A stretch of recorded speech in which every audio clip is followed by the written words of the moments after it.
घाट को साफ किया जा रहा है यहाँ पर आकर के। और देखिए कहीं ना कहीं यमुना जी का जो ये मुद्दा रहा था पूरे इलेक्शन में, आप देखेंगे तो पूरे इलेक्शन में ये मुद्दा केंद्रित था एक तरह से देखा जाए। पिछले 10 सालों में क्यों नहीं किया गया, पिछले 10 सालों में यमुना जी की बात क्यों नहीं की गई, पिछले 10 सालों में जो लेफ्टिनेंट गवर्नर है वो क्यों नहीं जागे, क्यों नहीं उठे और क्यों नहीं यमुना जी को से लेकर के ओखला बैराज तक 52 किलोमीटर का यमुना जी का स्ट्रेच है। और यही सबसे ज्यादा पोल्यूटेड जो वो कहा जाता है कि दिल्ली के अंदर यही सबसे ज्यादा पोल्यूटेड भी एरिया यही। तो इस समय आईटीओ बैराज के पास हूँ मैं, आईटीओ घाट है यहाँ पर। और यहाँ पर देखिए यमुना जी की जो साफ सफाई है वो जोरों शोरों से चल रही है। जैसे सरकार गठन हुआ नहीं है, मुख्यमंत्री अभी बने नहीं है, लेकिन ये जो यहाँ की साफ सफाई है, साफ सफाई जोरों शोरों से चल रही है।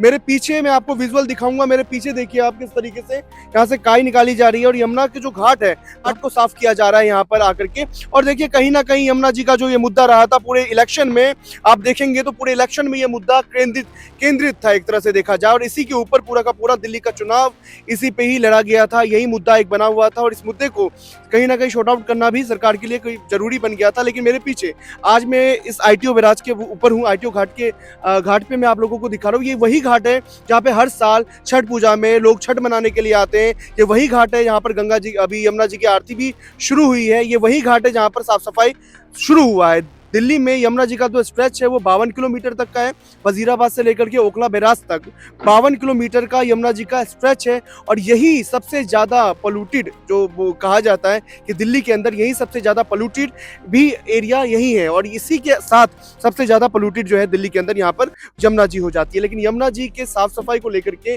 जिस तरीके से प्रशासन ने आप यहाँ पर देखेंगे और मेरे साथ आप और भी देखेंगे, जब आप उस तरफ देखेंगे तो वहां पर मशीनें भी कुछ वहां पर काम कर रही थी यमुना जी को लेकर के और यमुना जी की साफ सफाई को लेकर के। ये यमुना जी काफी बड़ा एक मुद्दा था। और इस मुद्दे को लेकर के क्योंकि सरकार ने अपने मैनिफेस्टो में भी दिया था, दिल्ली सरकार ने अपने मैनिफेस्टो में दिया था, तमाम पार्टी ने भी बोला था कि यमुना जी को जो है साफ किया जाएगा मिल करके। और जिस तरीके से सरकार बदली है, सरकार में परिवर्तन आया है, उसके बाद लेफ्टिनेंट गवर्नर ने जो है एक ऑर्डर पारित किया। ऑर्डर के तहत जो है यहाँ पर साफ सफाई होगा, 3 साल का समय लिया गया है। देखिए यमुना जी को दो मेथड से साफ किया जा रहा है यहाँ पर। एक तो सॉलिड वेस्ट, जो यमुना जी से सॉलिड वेस्ट को अभी निकाला जा रहा है और निकाल करके बाहर किया जा रहा है।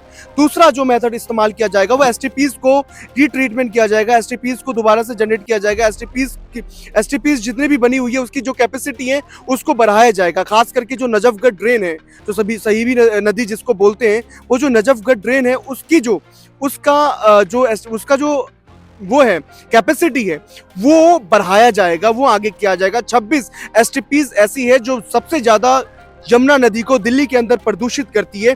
उस एसटीपीज को दोबारा से रिट्रीटमेंट किया जाएगा, उसकी कैपेसिटी भी ज्यादा बढ़ाई जाएगी और उस कैपेसिटी बढ़ाने के साथ साथ यमुना जी साफ होगा। लेकिन इसके अंदर सरकार ने 3 साल का समय मांगा है क्योंकि 5 साल भारतीय जनता पार्टी के यहाँ पर सरकार होने वाला है। लेकिन सबसे बड़ा सवाल जो है विपक्ष उठा रही है कि पिछले 10 सालों में क्यों नहीं किया गया, पिछले 10 सालों में यमुना जी की बात क्यों नहीं की गई, पिछले 10 सालों में जो लेफ्टिनेंट गवर्नर है वो क्यों नहीं जागे, क्यों नहीं उठे और क्यों नहीं यमुना जी को साफ किया उन्होंने, क्यों नहीं उन्होंने कोऑपरेट किया यहाँ के स्टेट गवर्नमेंट के साथ।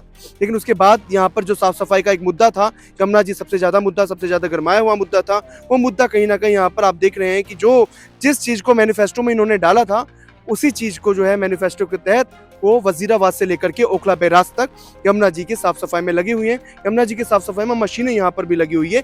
लेकिन बहुत बड़ा चैलेंज है दोस्तों, यमुना जी को साफ करना दिल्ली के स्ट्रेच के अंदर बहुत बड़ा चैलेंज है। बहुत सारे इसके अंदर सरकार को परेशानियां आने वाली है, बहुत सारी चीजें, क्योंकि यहाँ पर कम से कम 52 से 53 एसटीपीज, 52 से 53 आप समझ लीजिए नाला जो है यमुना जी के अंदर दिल्ली से लेकर पूरे दिल्ली में मिलती है। कुछ ऐसे होते हैं, कुछ ट्रीटेड होते हैं, कुछ अनट्रीटेड होता है, लेकिन ज्यादातर जो है वो अनट्रीटेड है। 26 एसटीपीज ऐसे हैं जो बिल्कुल काम करने के योग्य बिल्कुल नहीं है, लेकिन वो काम कर रहे हैं। अब उनको सुधार करना, उसके अंदर सुधार करना, ये सरकार के लिए कहीं ना कहीं चैलेंज होगा। और अगले 5 साल में यमुना जी का और यहाँ पर रिवर फ्रंट बनाना, जो उन्होंने दावा किया है कि गोमती रिवर फ्रंट बना है, साबरमती रिवर फ्रंट बना है, उसी तरीके से उसी आधार पर यहाँ पर रिवर फ्रंट बनाना, लोगों की आस्था को कायम रखना।